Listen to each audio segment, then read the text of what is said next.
Hello everyone, Blue Ravenfire here with another video.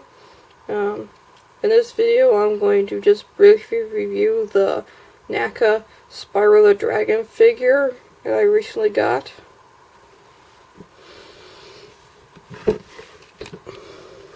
So yeah, I was highly anticipating this figure because I know once the Reunited trilogy came out and they were gonna make a Spyro figure, like they did with Crash. Once the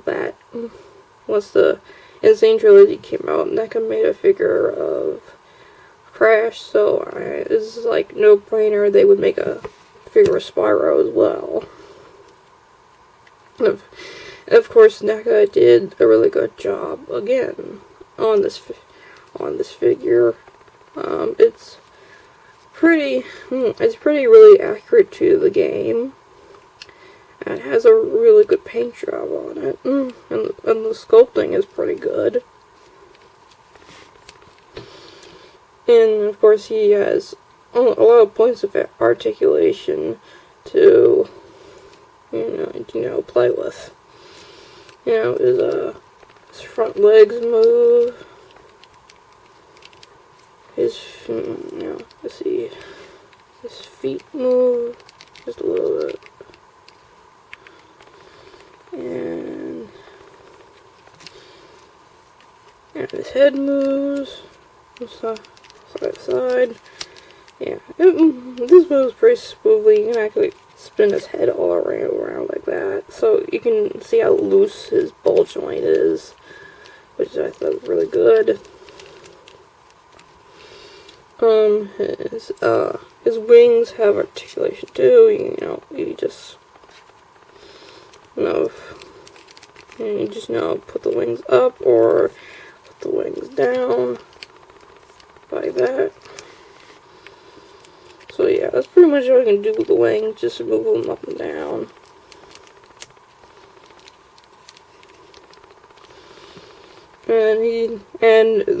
There is some articulation in the back legs, but they're very stiff and hard to move.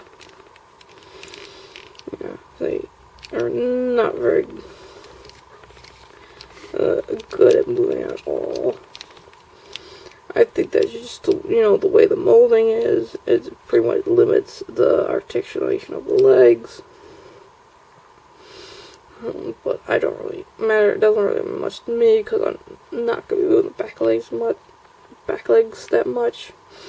He does have a articulation in his midsection here, which allows you to do this, and make him kind of sit like that. I don't know. It looked kind of awkward to me,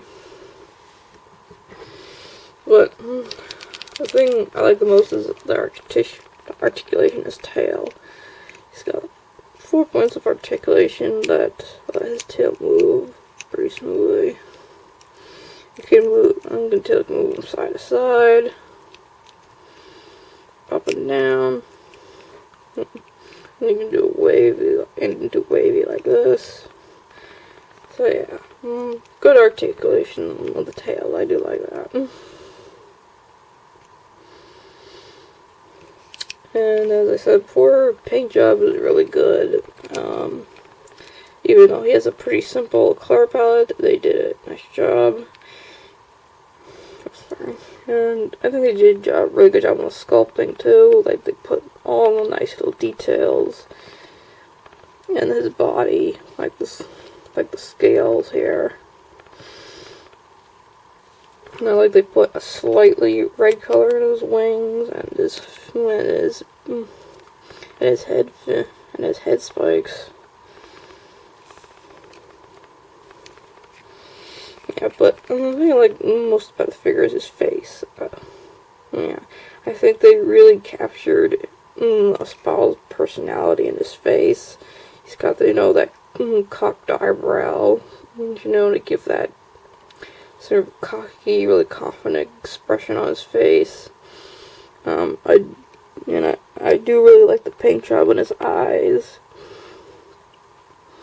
I can't really tell if they're stick on or not, but they are really well done. So yeah, yes.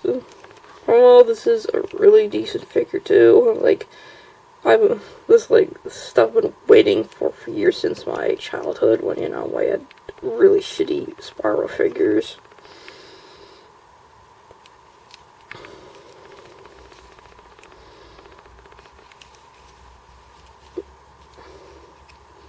But yeah, this is a really decent figure. And probably the most anticipating thing that people are wondering about this figure is how does it scale up to Crash? You know, the Crash Bandicoot figure that were released also by NECA. So I'm going to show you. I'm going to show you how those two figures scale up.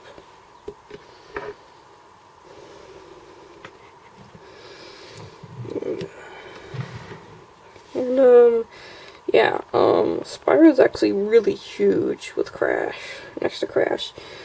I imagine always imagined Spyro being a little bit shorter and smaller, but with these two figures together, they're like almost the same height. I mean, Crash is a little bit taller than Spyro. I guess it's his horns, big horns, that make him look really big next to Crash. But again, these two figures do look really good together. You know, if you're into the whole, you know, if you like both franchises of the games and you're into like the whole, you know, Spyro and Crash friendship thing, these figures do look good together. And probably is the close of the scaling as you're gonna get. There's one last thing that a minor complaint is, you know, this foot right here is not sculpted all that right, so the foot doesn't completely touch the ground. But it's not a major thing. The figure can still stand up its own even without that foot. It's just one major complaint that this foot is a little not that sculpted that well, and the figure doesn't stand completely flat on the ground. But, you know, I'll take it for what it is. I mean, this is still a really good figure, and a really good collection to your, you know, collection figure to your, you know, NECA toy line. If you're getting into video game character action figures, you know, it's a decent figure to add into your collection. Yeah, that's pretty much all I wanted to say about this figure. It's good, it's decent, it's worth the buy. All I really wanted to say, so, bye everyone.